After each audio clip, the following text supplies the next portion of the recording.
Blessings, everybody. Thank you so much for tuning in today to yet another episode of Jazz and a Cup of Coffee. Hope you're doing well wherever you find yourselves.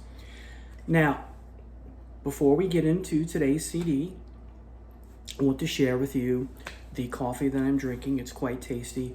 I went to this morning, there's this mom and pop coffee place called CR, and I can't remember what the CR stands for. Anyway, it'll come to me later. And they've only been around probably about 4 months. They're great here in Metairie, which is a suburb of New Orleans, if you don't know. And so I just ordered a plain, it's not plain, but it's kind of an ordinary thing to order. In other words, it's very common. It's not very exquisite, exotic, that kind of thing. It's just a vanilla latte. But I've poured it in and reheated, just got back from there, because I find that the taste in paper cups just don't cut. It's just the paper destroys those hard. It tastes like, it makes your coffee kind of taste like that paper or cardboard, right? So cheers, everybody. Just a ordinary vanilla latte. Again, cheers. Very good. All right, so as you know, I like to start off with clues about what CD we're going to talk today. This is a doozy. It's my favorite from this artist, although it's neck and neck with another one, but we'll get to that. This was recorded in the early fall of 1957, so we're going a ways back, way before I was born. Released in 1958. This is the only album by the artist on the iconic label Blue Note Records. And they've, as an artist, this person, them and their band, with various rotating lineups, of course. It's jazz, it's supposed to be that way. You could argue, I argue that. And one album with this record label, and then bouncing all over the place with so many different record labels, if that doesn't clue you into what I'm talking about. And this is what we would call a hard bop type jazz. Now, final clue. The opening song goes like this, and it closes with this too.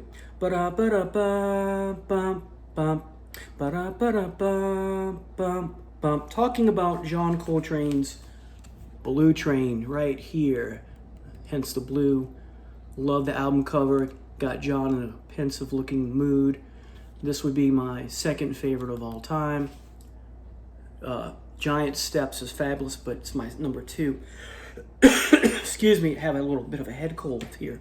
All right, so let's talk about the personnel. Lee Moore, of course, John Coltrane on sax. Lee Morgan on trumpet, fabulous. Curtis Fuller, trombone, also fabulous. Kenny Drew, piano. These are all fabulous. Paul Chambers, bass, so wonderful, Paul Chambers. And Philly Joe Jones on drums. All wonderful musicians in their own right. All right, so let's talk about the first song. The title track, Blue Train. All right, the opening is an iconic thing that I just hummed for you, right? If you're a jazz aficionado, you know this. All jazz fans know this song, right? You could argue it's a saxophone masterpiece, even though it's not just a saxophone, of course.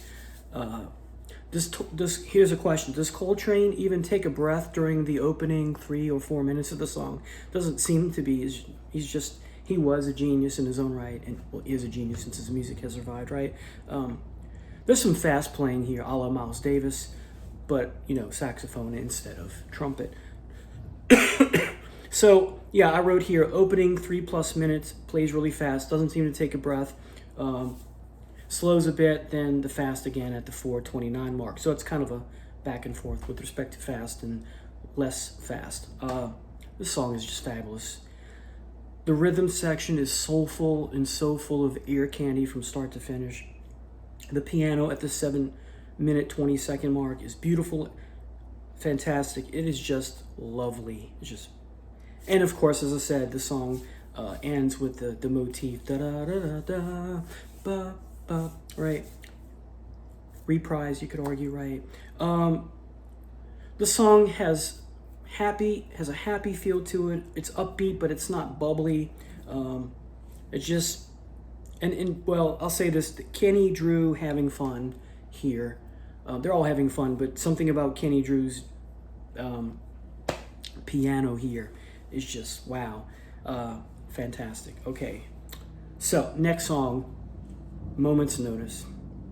Blue Train's my favorite. This is my second favorite on the album. Here's why. The whole song allows each member of the band to showcase their talents sort of one at a time for the most part. There are parts where they're all playing, right? And we call something a solo, right? Even though you can hear other instruments in the background. So, right, so this is why people who like jazz were often like prog rock, because prog rock does that as well. Think of VS's Fragile, where members showcase their talents one song at a time, kind of thing. This is just one song now. All right, let's get started with the song. It's upbeat, though there are moments, brief moments of somber, moody laced tone, mostly at the beginning, but overall the song is very upbeat.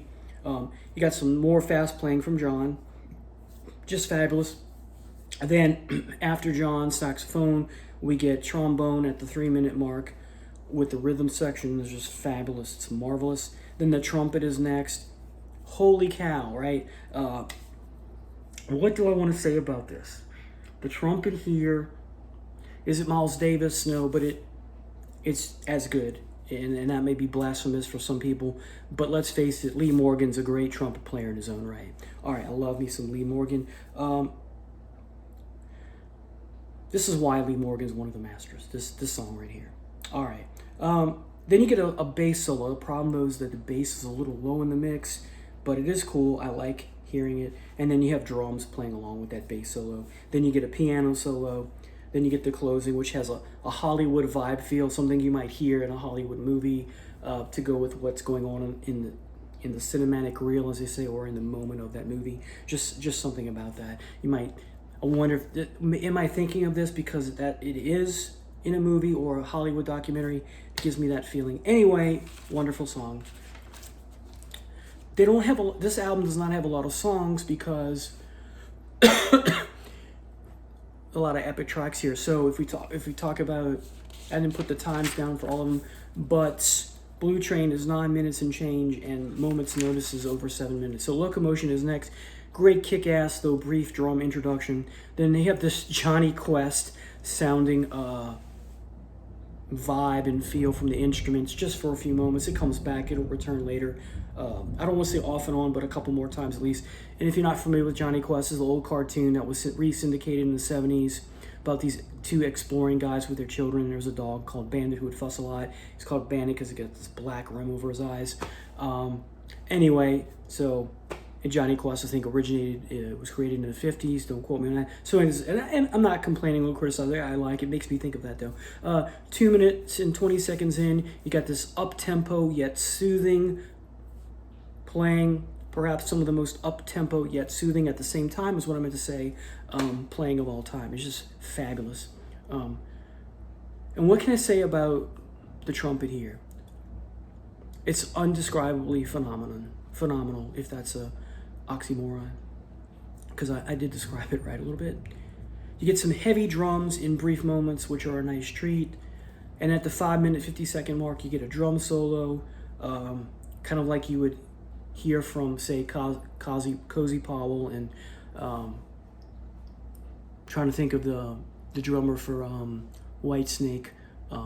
And anyway, so you go to a rock concert back in the day, the 80s especially, more 70s, and you get the 20-minute drum solo. You're not getting this here. It's a minute or so, maybe a couple minutes, but it makes you think of that. Okay, now the drum's gonna showcase everyone else, kind of take it to the back burner kind of thing. So it's wonderful. It's a marvel to hear. It never gets old, this song and this part of the song. And then you get the return to the motif, that Johnny Quest feel, followed by more wonderful sax. And then there's that to and fro between that wonderful sax of John Coltrane and the Johnny Quest motif, if you will. Next is I'm Old Fashioned, which is a departure from anything we've heard on this album so far. It's slow, it's moody, it's overall a slow, moody song that jumps on the train of that slow, moody, somber intro. It's very emotive, though. Is this meant to not authenticate, to reflect someone who's feeling sad and lonely? It makes me think of that. very pensive, goes with the album cover. You know, well, he's like this, right? So it's just oh so wonderful though. The piano here is the highlight of the song, and you get a moody trumpet sound at the 6:15 mark, which is just fabulous. All right, to close out the album is Lazy Bird. This is upbeat and moody at the same time. It asks the question, can you be upbeat and moody at the same time? And the answer is yes, because of the song. You have a sax solo at the 3-minute 4-second mark, thereabouts, which is one of Coltrane's best, if you ask me. Although I've not heard of all of Coltrane's albums, because let's say he's got quite an extensive catalog, 50 plus, 60 plus records, right? But what I know about Coltrane, which I would say about half that or a little bit more than half that, I'd say this is one of his best. And this sax solo is the highlight of the song. Then you get this piano with rhythm section piece, more exquisite goodness we get from the band. Then you get a bass solo. It's great, but unfortunately, again, a little low in the mix. Kind of a slight quasi buzzsaw feel to it. It's beautiful in that regards. Then you get a drum solo, and then the motif of the song, which I won't hum, returns, and then the song closes. Now, there's a Van Gelder edition, which has 2 or 3 bonus tracks. 2 of them, I can't remember the third. It's been a while since I've had it. I don't have it anymore for whatever reason. Excuse me, but the Van Gelder edition has an alternate track of Blue Train and an alternate track of Lazy Bird. And because of that alternate track of Blue Train, it's worth having. So I'm on the hunt for this because of that bonus. So I've been wanting to do this, I guess you call it a retrospective, for a while. And again, there's not a whole lot of songs here. Again, Blue Train, Moment's Notice, Locomotion, I'm Old Fashioned, and Lazy Bird. So you have 5 songs, but most of them are quite long. So I think all of them are over the 5-minute mark. So of course, you can only fit so much, right? So thank you so much for watching. I hope you have a blessed day. Take care now.